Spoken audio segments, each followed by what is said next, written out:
All right, so the plan of the goal for today is to solve trig equations. So before we've been working on simplifying and verifying different trig equations for us. Today we're actually going to solve for some, which we've done a little bit of this before, a little bit, so it should feel semi-familiar, at least I hope. So we'll first start out by solving, we'll give it an equation. So let's say it's 1 minus 2 cosine of x equals 0.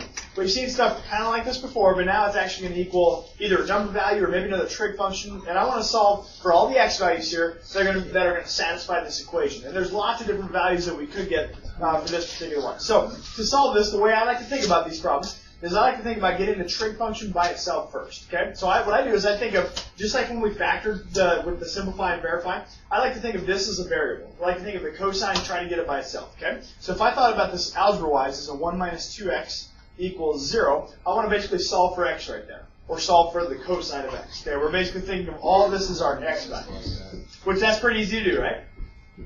You just, move the 1 over there, divide by negative 2, right? So if we did that with cosine, same idea. Move the 1, you get negative 2 cosine of x equals negative 1. Divide by negative 2, you get cosine of x equals 1/2. Okay? Now, we're actually solving for x now. Okay? So we also need to get rid of this cosine right here. So, it's inverse, yes. Use that cosine of negative 1 of 1/2, inverse cosine that guy, and that'll produce the answer for you. Now, probably what they want you to do, I think most of it's nice, you can actually do it without a calculator. I don't mind if you do calculator stuff on this, it's not a huge deal. How you would do this without a calculator, I know it's been a little while, but you would build the triangle for this. We would build the triangle like somewhere here and say cosine's adjacent and hypotenuse, which make this square root of 3, which would make my angle 60 in there. Okay? So x should equal 60 degrees if you were to build a triangle. Okay? It doesn't bother me if you put it on your calculator. If you go inverse cosine of 0.5 or 1/2, you get 60. Okay, it does give you 60. Okay, so it's really coming from that triangle that I built right there. But I'm okay if you do it this way. Now the book might ask. Let's put this on my calculator. The book might ask for it in radian. I'm not terribly picky if you give it to me in degrees of radian. If you want, you can change the mode on your calculator. I'll just show you a couple little tricks here. We want to go inverse cosine of 0.5, and we get 60. Now that means I'm in degree mode because it gave me a nice little degree. Now, if I was in, if I want to convert this to radian, the way to do that is to multiply by pi over 180, right? And so basically we just reduce 60 and 180 right there. So we just go 60 divided by 180, and then make that a fraction. And so it's pi over 3, or it's 1/3, so we just put the pi in there. So this would be pi over 3. Okay? Now, pi over 3 is the radian version of 60. They're the same thing, okay? So I'll be okay if you give me a degree answer. If they want it in radian, or if you're checking your answer in radian, you might just have to do a little conversion there, okay? Also, what you can do is you can change the mode on your calculator, change it to radian, and everybody has a different calculator, but there's the DRG button usually, or that one was in the mode button. What you could do is you could do the same thing. You go inverse cosine of 0.5, which gives me 1.04. It's kind of gross, right? Now that actually is the radian answer. That's pi over 3 with the pi multiplied in there already, right? So if you want to cheat and make that a fraction right there, just divide the pi out of there. Because it already multiplied the pi in there. Just divide the pi out of there. I've always wanted to do that. Make that a fraction, and then just tack the pi on. So now it's 1 pi over 3. Okay? So you can cheat a little bit. The calculator puts the pi in there. We can just divide the pi out and get an answer there. What's up? Is there a method you can push to have it some of the new ones have what they call, I think they call it math print. Some of the new ones will do that. Mine doesn't have that, but even some of the new graphic ones, or ones like this, kind of ones like this, I think actually have math print, so they actually leave it in terms of pi for you. So that depends on the calculator. There's no button on the old school calculators that'll do that for you. Okay? You can change it. Yeah. So, is everybody okay so far? Yeah. Nothing earth shattering, right? The equations are going to get way harder, right? Give you a softball one to start with, right? Okay. Let's do a little bit harder one. Let's do that one. That one's too easy. That one.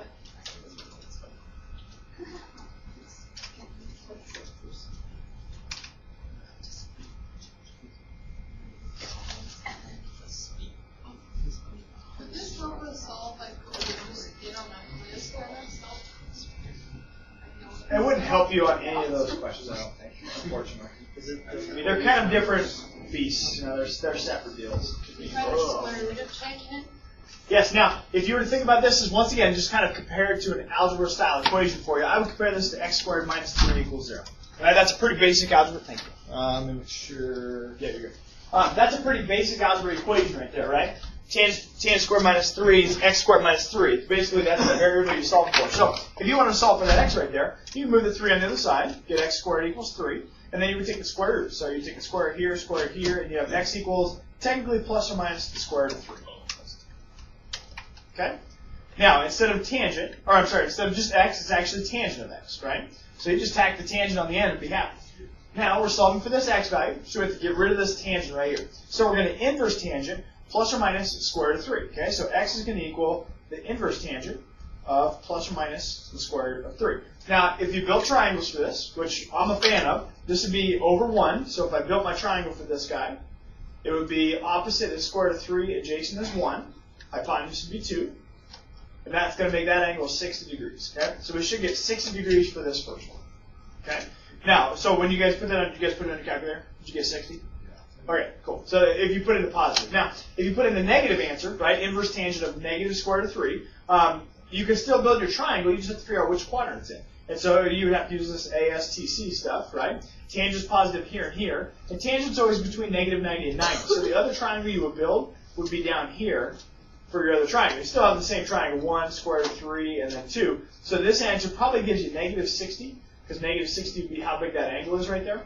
And I'm okay with that. So 60 and negative 60 for this one. Okay? Is everybody okay with those two answers? You probably just put them on your calculator anyways, right? Now, if every once in a while they'll do what's called they'll restrict your domain for these ones, which is kind of silly. They'll say, I want my answer between 0 and 2 pi. Like that. So they want it to fit in the 0 to 2 pi window. Technically, or even 0 to 3/6. I'm going to write it that way. Okay? If you're going to do it in degrees. Okay, same thing, right? Technically, this one's not in that domain, right? 60 is between 0 and 3/6, but negative 60 is not, right? So you might not actually want to leave your answer like that. You might leave that as 300, right? Coterminal to it, get around this way to 300. Okay, 300 and negative 60 are the same angle, they're coterminal, just now fits in the domain, okay? The reason I'm telling you this, showing you this, is because if we have multiple choice questions, they might not have negative 60 as one of their answers, okay? So, go from there. All right, now, the other nice part about these is you can check all these answers, right? All you have to do is plug it back in there and see what you get, right? Plug in the 60 and see what happens, right? So if I go on my calculator right there, I would just go to the tangent of 60, and then I'm going to square that guy, and then I'm going to subtract 3. Oops. 0. Oh, am I in the wrong mode? My bad, my bad. Let me try that again. Come on. Tangent of 60, square that guy, and minus 3. Of course. Got it. So anyways, and then check your answer for the other one, obviously, as well. Okay? All right, so far so good? Nothing earth-shattering going on yet? Yeah. What's the harder one? There's some harder ones. How about, let's do this one.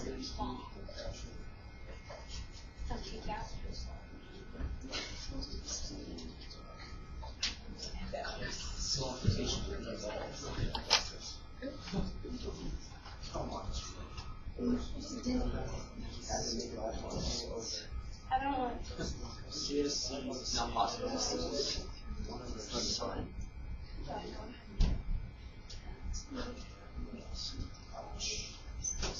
This one's a little tougher. Secant x goes 1. Like dividing for secant on both sides. Say that again. Can you divide for secant on both sides? Kind of. The problem is when you do that, you're basically throwing one of the answers out when you do that. So you'll if you do that, you'll miss one of the answers. So be careful on that. On this one, what they want you to do is actually factor, believe it or not. We have different trig functions on here, so probably want to try to do some kind of factoring. Some people might even try to maybe simplify it first, with the verified, simplified stuff that we've been doing. And that's a good idea sometimes, and I'll show you ones that we do that on. But this one we want to try to factor. Now, in order to factor, you always want to make sure it equals 0 before you do any kind of factoring. So I'd move this cosecant on the other side. So we have secant of x, cosecant of x equals, minus cosecant of x equals 0. Now we can factor. So the factor we can do is take out a cosecant. So we're going to take out a common factor of cosecant. And then you're left over with a secant of x minus 1 equals 0. Okay, whenever we do any kind of factoring, you're going to set both of those guys equal to 0 now. Okay, so you're going to set cosecant equal to 0. That's your first part. either cosecant of x equals 0 or secant of x minus 1 equals 0. So now we basically have two smaller problems that we have to solve on this one bigger problem. Okay, so we've got the cosecant of x equals 0. I want to figure out where that's going to happen. And then I want the secant of x minus 1 equals 0. And we'll see where that happens. Okay? Now I'm going to do this one first because I think it's going to be a little easier. Okay, so secant of x minus 1, we're going to go secant of x equals 1, right? Add 1 on the other side. And we go inverse secant, which is kind of weird.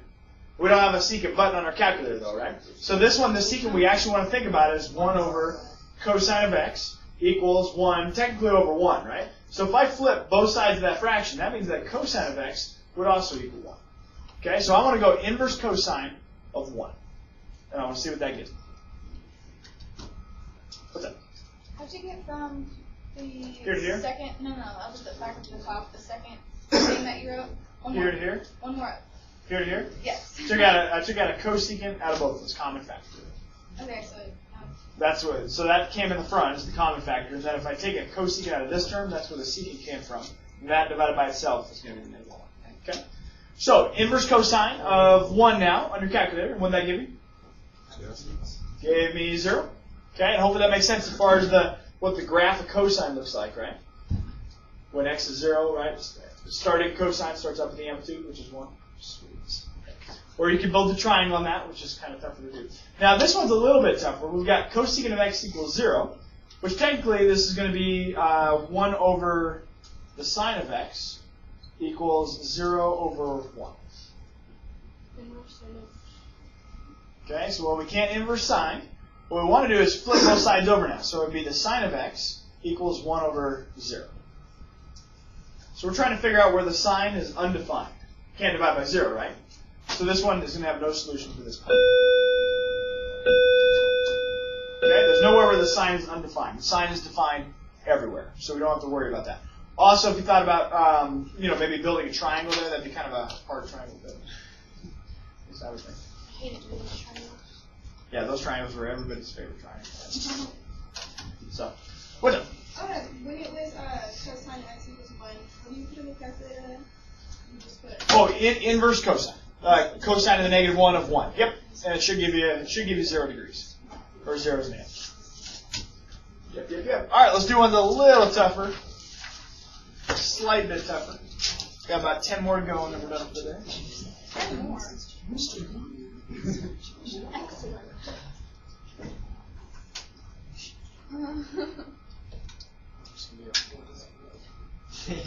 Yeah.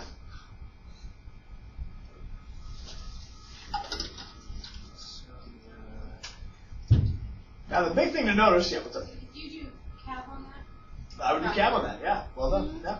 On this one, first off, notice that the exponent, that the trig functions are different level of exponents. So if I thought about this as an algebra style equation, it would be 2x squared plus x minus 1 equals 0. Cosine is basically my x variable I'm trying to solve for, right? Now, in order to solve this, whenever you have different level exponents, you got to factor. And on this factor, the factoring version would be cap. Okay? Now, it's been a little while on doing cap. This one's small enough, you could probably guess a check and get the right answer. So if you want to do that, that's also fine. It's going to factor to two binomials, and then you'll factor from there. If you want to use cap, that's fine. Cap looks like this, in case you forgot. Multiply the first and last together, so that's negative 2. And then b is the 1 in front right here. And I want to find all the factors of negative 2 that add to 1. So that would be 2 and negative 1. Those multiply to negative 2, and they add to positive 1. So what you do is you split that middle term up into 2x minus 1x. Minus 1 plus 2x squared. And then by grouping. Perfect. And then you split it. Do it by grouping. No, you don't have to do it. You can always guess check that. And some people would do that right at the beginning. They would say, all right, well, it's going to be a 2x here and an x here. It's going to be a 1 here and a 1 here. Right? And then figure out if it's plus or minus in the different spots. Kind of foil checking. Okay? That's always an option. Now, if I make that a 20 right there, I just made your life so much harder. Right? And I made that a 10 right there. That would be brutal hard to do. The different combinations, there's so many different combinations, that would just take a long time to do. Are we going to do the thing where you have like the line down the middle on the two? You got that? I am. Yep, it's called factoring by grouping. Factoring by grouping. I knew it was something. Yep. Yeah, you group it. You split it, group on one half, group on the other. So your factor by grouping should get to here. You basically take common factors out of the first two and last two, and then common factors left over of an x plus 1, and then 2x minus 1. Okay, so that's our algebra style equation. You could actually take it further, algebraically speaking. We know that x is going to be our cosine for this one, right? So if I were to solve this, I would actually do x plus 1 equals 0 and 2x minus 1 equals 0. Just keep it in the algebra format, and then that means x would equal negative 1, and then x would equal 1/2. Okay, are we okay with that? Now, instead of x's, all of those x's needed to be cosines. So rewrite all that, but or just maybe put it at the end here. Okay, and then inverse cosine those guys. So x is going to equal the inverse cosine of negative 1, and then inverse cosine. Ooh, I'll put it there. 1/2. Okay, so what do we get for those? X equals 180 and 60. Okay, so those are our answers. Now, when you check in the back, all the back of the book answers are going to be in radian probably. Okay, so it's going to kind of suck a little bit for as far as checking your answers go, unless you do everything in radians, and then you can check it as you go.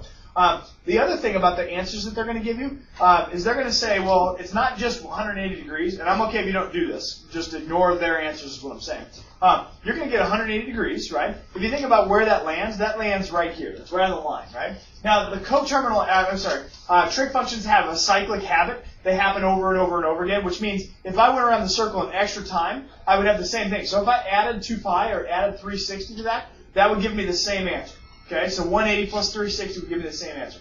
I could add another 360 to that. And so what they'll do is they'll say, all right, you can add any factor of 360 that you want, and so they'll have a 360n tacked onto the end. Okay? They'll basically say, I can have any combination of 360 added to this to get the same answer. Now, ignore that part. I just want you to focus on getting the first answer. You get the first answer, life is good. Why would you do that? It's a more generalized answer. It gives you basically all the answers that could possibly work for this situation. And some people think that it's those stinking purists again, right? The math gods want it done that way. Okay, let's do a couple more.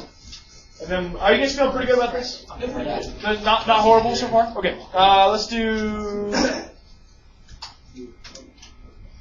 How hard do we want to go? All the way. Ooh, really? Why do you guys always want to go super hard? Because if you guys do super hard ones, you don't want to get something just for easy. Well, okay. Amen, brother.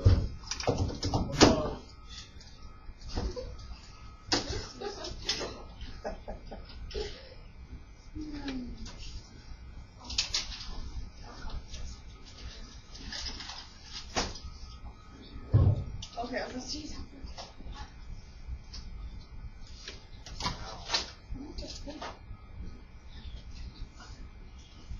So small problem on this one. What's kind of, they're not both the same, right? It's like S and Y.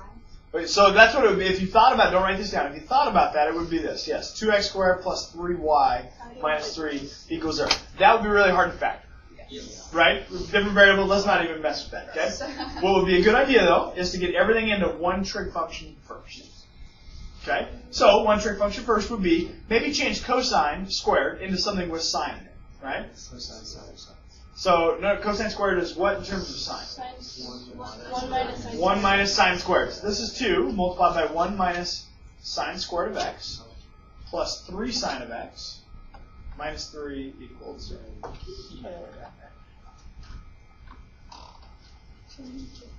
So this looks a little bit better now. No, because we're going to factor, so we want to make sure it equals 0. Okay. So now I'd probably distribute the 2 in there. So 2 minus 2 sine squared of x plus 3 sine of x minus 3 equals 0. And let's see, I'd move this 2 over with a 3 here. So it's going to give me negative 1. Can I do finger math there? Is that okay with everybody? That, and that would be 1. Okay. Pretty happy there. And I'm going to do finger math again. Actually, you don't have to here. Okay, so this one's another cap problem, right? Do you guys recognize that? It's negative 2x squared plus 3x minus 1 equals 0. So we want to do cab again based on this one. So we're looking for factors of these two that add to this guy right here. Okay, now it's kind of weird having this negative in the front. Some people don't like having that negative, and they'll switch all the signs in there, which is perfect. Nothing wrong with doing that. You multiply everything by negative 1, and that's fine. It might make the problem a little easier because then we'll have less negatives here. So figure math once again, is that okay with everybody? Yep. So that, and let's see, minus and plus. So now my factoring for this, as far as the cab goes, I find the factors of these two that add to negative 3. So factors of 2 that add to negative 3 would be negative 2 and negative 1. So I would split this up into negative 2x and negative 1x. Those two multiply to give me the same multiply as those, and they add to that middle number right there. So plus 1, 2x squared. Now we group it. So take a common factor out of the first two terms here. Does cabbing successfully make sure that that's going to work? As long as it's factorable, yes. Sometimes you might have one that's not factorable, and I don't think there's any in there that are like that. So x minus 1 out of the second two, negative 1 I'm going to take out, and I'm left with x minus 1 for that one. Is this the same one? Oh, it's close. So x minus 1 and then 2x minus 1. And so if I set both those equal to 0, skip us a couple steps here, x would equal 1, and x would equal 1/2. That's what would make the insides of those guys 0. Now I just recognize that it's cosine. So this is cosine of x here. What's that? Oh, sine. Yeah, I saw that first. Sine and sine of x. So inverse sine of 1, 90. You guys get that? 90 and 30. Cool. Plus, of course, 360n. Okay, feeling okay? So sometimes you might have to tweak it a little bit. Sometimes you might have to do the simplifying stuff that we've been doing lately in order to get to that. Okay? All right, one last one and we're done. You guys feeling okay with this? The factoring might be the toughest part. It's the algebra in the background might be the hardest part about all this stuff, right? All right, so one last one, and then we'll call it good. Let's do that one. Yeah, let's go hard.